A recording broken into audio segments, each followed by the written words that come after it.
Braithwaite is an independent financial advisor and is with us now. David, you saw that film. Would you ever advise any of your clients to put their money into this kind of account? No, we've never ever done one because the risks are great, but also as an advisor you should point out that the things can be not secure.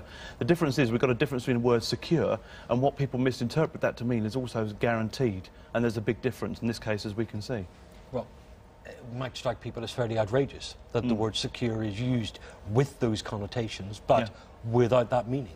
Exactly, yeah, and it's terrible, and I feel so sorry for this chap who's taken it out in good faith, but also taken advice on it as well, and has done it, because often when we find with people, and we saw yesterday on the roadshow, a lot of people have got money, but they aren't often used to dealing with it themselves day to day, so they go and get advice like this, and this is what happens. Surely it's your job, the advisor's job, to look at these plans, get to the bottom of it all. I mean, Bill Moyes wasn't even told that this investment had anything to do with Lehman Brothers. Absolutely, it is down to us to do it. You're supposed to point out all the risks, all the pros and all the cons. Unfortunately, a lot of people will only concentrate on the good news.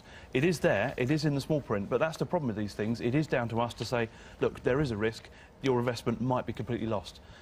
Unfortunately, this is what's happened with this chap. David, OK, we'll get some more thoughts from you in a moment. Thank Thanks. Okay. Now, if you're in a similar position, we want to hear from you. The email address, as usual, is working.lunch@bbc.co.uk. Well, if you tuned in yesterday, you would have noticed that we weren't here in this studio. We were at the Trafford Centre in Manchester, of course, for our Money Matters Roadshow, and many Working Lunch viewers came along for advice and to see us as well. Thanks so much for taking part. It's great to see you. Now, hundreds of people got advice to save them cash and help their money work harder. Here's Rob Pittham, he was there too, with a look behind the scenes and some of the best bits of the day.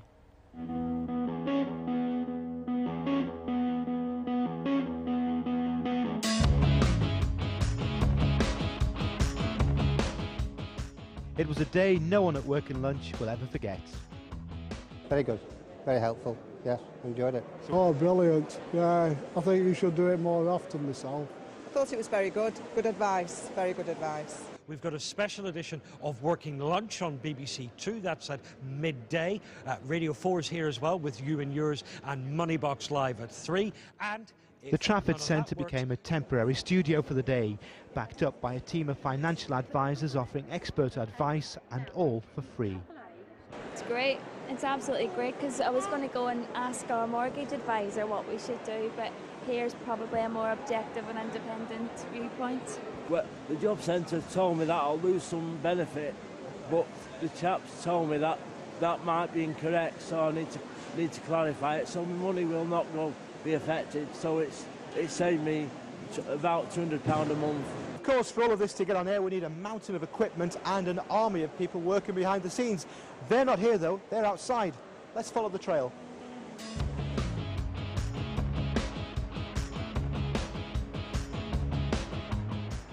And here it is, the nerve centre of our operation, the satellite truck.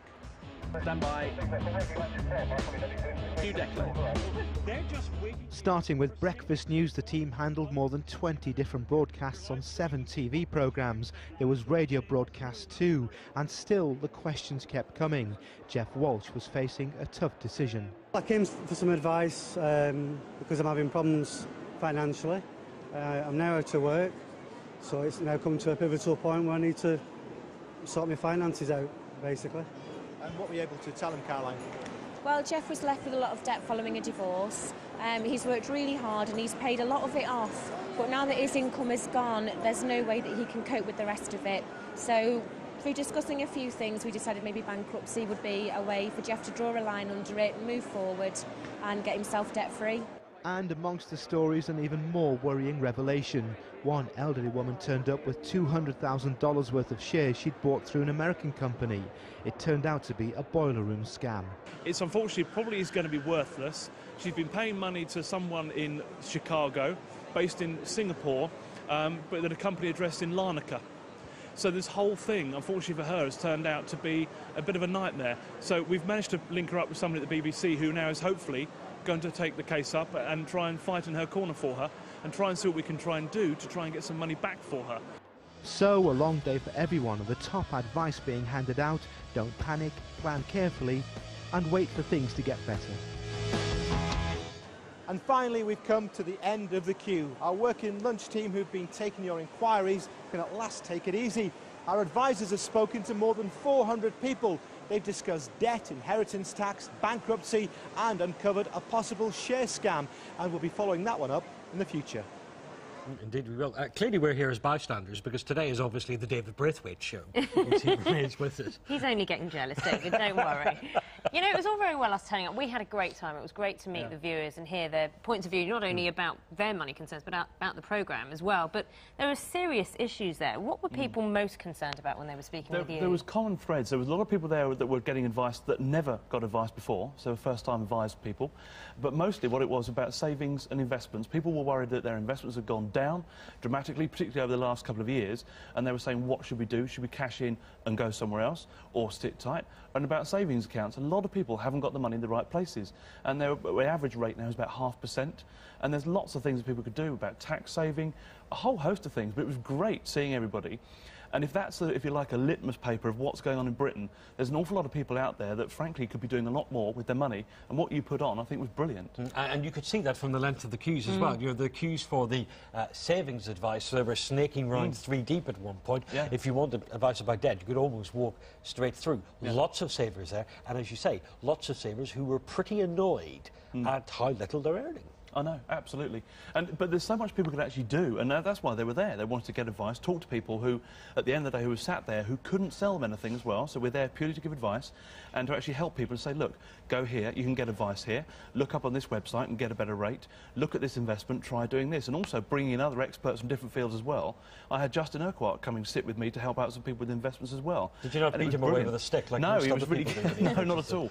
But it was brilliant to be able to draw on all these skills and expertise that we had there to put on the best that we could for the general public, and the public were absolutely brilliant and superb, and lots of them came prepared.